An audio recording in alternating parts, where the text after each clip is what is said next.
بسم اللہ الرحمن الرحیم۔ السلام علیکم یا علی علیہ الصلوۃ والسلام مدد۔ مؤمنین کرام، آج شب ہے 3 رجب المرجب کی، اور آج شہادت ہے مولا امام علی نقی علیہ الصلوۃ والسلام کی، جو کہ ہمارے 10ویں امام ہیں۔ تو آج کی شہادت کے حوالے سے پہلے میں مولا کا مختصر تعارف کرانا چاہتا ہوں، تاکہ جو بھی چھوٹے بچے ہماری مجلس سنتے ہیں، جو شیعہ بچے ہماری مجلس سنتے ہیں، تاکہ ان تک مولا کی زندگی کا مختصر تعارف پہنچ جائے۔ تو مولا کا سب سے پہلے اسم مبارک کی بات کر لیں تو علی علیہ الصلوۃ والسلام ہے، لقب جو ہے وہ نقی علیہ الصلوۃ والسلام۔ اس کے بعد کنیت ہے ابو الحسن، والد ماجد کا نام ہے حضرت امام محمد تقی علیہ الصلوۃ والسلام، والدہ ماجدہ کا نام ہے حضرت سمانہ خاتون سلام اللہ علیہا۔ اس کے بعد تاریخ ظہور 5 رجب 214 ہجری، اور ازواج مطہرات میں حضرت حدیثہ خاتون سلام اللہ علیہا۔ اس کے بعد پسران جو ہیں 4 بیٹے تھے، حضرت امام حسن عسکری علیہ الصلوۃ والسلام، اس کے بعد حسین علیہ السلام، محمد علیہ السلام اور جعفر علیہ السلام۔ اور حاکم وقت کی بات کریں تو باوقت ظہور مامون رشید تھا، اور باوقت شہادت معتز باللہ، ٹھیک ہے۔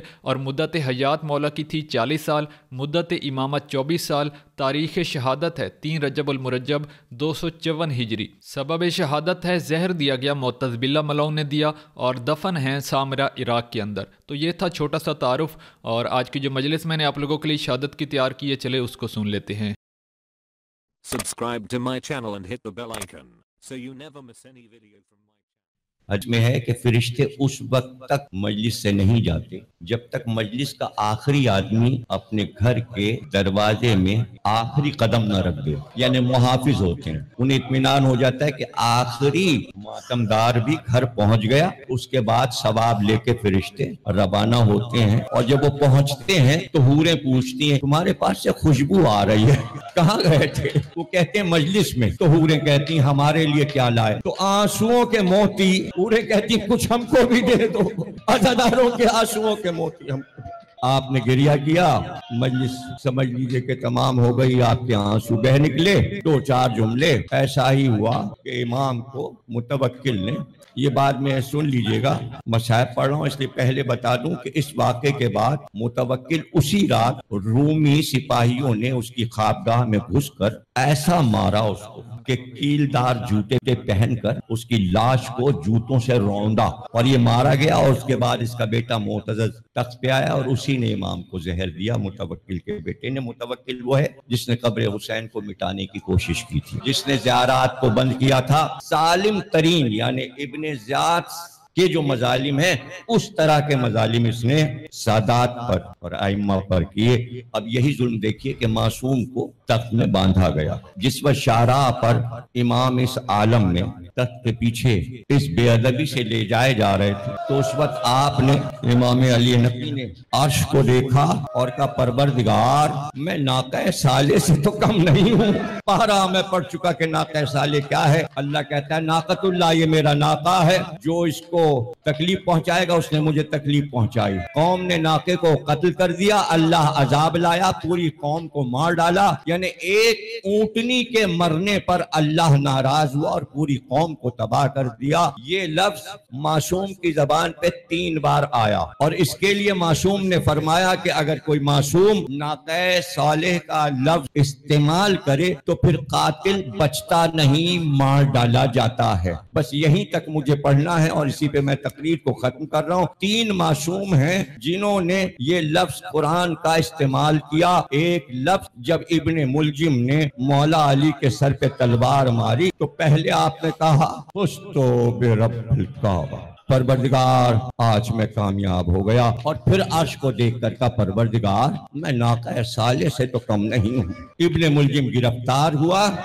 اور 22 رمضان کو اس کے ٹکڑے ٹکڑے کر دیے گئے، قاتل مارا گیا، اس لیے کہ علی نے ناقہ صالح کا لفظ استعمال کیا تھا۔ اور یہ دوسرا لفظ امام علی نقی کے زبان سے آپ نے سنا، پروردگار میں ناقہ صالح سے کم تو نہیں۔ اور دوسرا لفظ تاریخ کا دوسرا لفظ، تیسرا امام علی نقی نے کہا، پہلا علی نے۔ اب دوسرا سن لیجئے اور اسی پہ میں تقریر کو ختم کروں۔ حسین ہاتھوں پر پیاسے علی اصغر کو لے کر، تھوڑا سا پانی میرے بچے کو پلا دو، اس کی ماں کا دودھ خشک ہو گیا، 3 دن سے بچے نے نہ دودھ پیا ہے نہ پانی پیا ہے۔ اگر 1 گھونٹ پانی فرات سے دے دو گے تو کیا دریا میں پانی کم ہو جائے گا؟ نہیں، اور اگر تم یہ سمجھ رہے ہو کہ بچے کے بہانے سے پانی مانگ کر میں پی لوں گا، لو میں نے جلتی خاک پہ ان کو لٹا دیا، آؤ تم اپنے ہاتھ سے پانی پلا جاؤ۔ کچھ دیر گزری تھی کہ ایک بار دوڑ کر علی اصغر کو گود میں اٹھا لیا، سینے سے لگایا، پیار کیا، جلتی ہوئی خاک تھی۔ پھر یہ بھی خیال تھا کہ اسماعیل کی نسل میں معصوم ہے، ایڑی رگڑے گا تو چشمہ جاری ہو جائے گا، چشمہ جاری ہوگا تو جیسے مکے میں سب زمزم کا پانی لے جاتے ہیں، اسی طرح علی اصغر کے پاؤں کا چشمہ سب کے لیے مرکز بن جائے گا۔ لوگ شہادت بھول جائیں گے، علی اصغر کے لیے اگر پانی نکل آیا کربلا کو کامل ہونا ہے، اس لیے گود میں اٹھا لیا۔ اور ابھی کہہ رہے تھے کہ بچے کو پانی پلا دو کہ ایک بار بچے سے مخاطب ہوئے اور کہا علی اصغر ہم تو حجت تمام کر چکے، تم حجت خدا کے بیٹے ہو، اب تم حجت تمام کرو۔ 12ویں امام کو حجت اس لیے کہتے ہیں کہ حجت تمام ہونا کیا ہے اسے سمجھ لیجئے۔ علی اصغر نے حجت کو تمام کیا۔ کیا حجت؟ یعنی حسین یہ کہہ رہے تھے بچہ پیاسا ہے، ان کو یقین دلانا تھا کہ بچہ پیاسا ہے، تو کہا میں تو کہہ چکا، ان سے کہہ چکا، اب تم بتاؤ کہ تم پیاسے ہو۔ بچہ بتاتا ہے کہ میں حجت خدا کا بیٹا ہوں، تو ایک بار سوکھی زبان کو سوکھے ہوئے ہونٹوں پہ پھیرا، چونکہ کہا تھا حسین نے کہ حجت تمام کرو، اس لیے حجت تمام ہوئی۔ اور حجت اس طرح تمام ہوئی کہ جواب آیا کہ پانی تو پلا دیں گے تم کو بھی اور تمہارے بچے کو بھی، لیکن یزید کی بیعت کر لو تو پانی ملے گا۔ تو علی اصغر کو چونکہ حجت تمام کرنی تھی تو علی اصغر نے کہا لا حول ولا قوت الا باللہ۔ جعفر جن کہتا ہے صاف آواز علی اصغر کی سنی گئی، قاتلوں نے بھی علی اصغر کی آواز سنی، تو یہ جو کہا عمر سعد نے اختا کلام الحسین، حسین تو چپ ہو گئے تھے، بولے تو علی اصغر تھے، یہ نہیں بتانا چاہتا تھا کہ بچہ بول رہا ہے۔ اگر عیسیٰ مریم کے ہاتھ پہ بول چکے تو علی اصغر حسین کے ہاتھ پہ بول کر یہ کیوں نہ بتاتے کہ حرام ہے بیعت، یزید کی بیعت حرام ہے، ہم پر نہیں آنے والی قوم پر، مسلمانوں پر حرام ہے۔ جواب ہے لا حول ولا قوت الا باللہ۔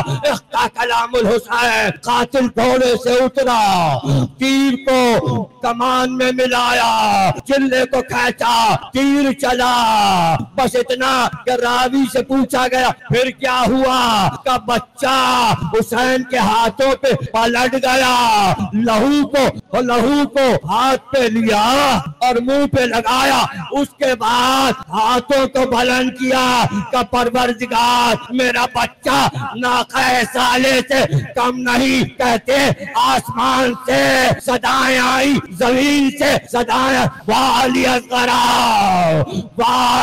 ماتا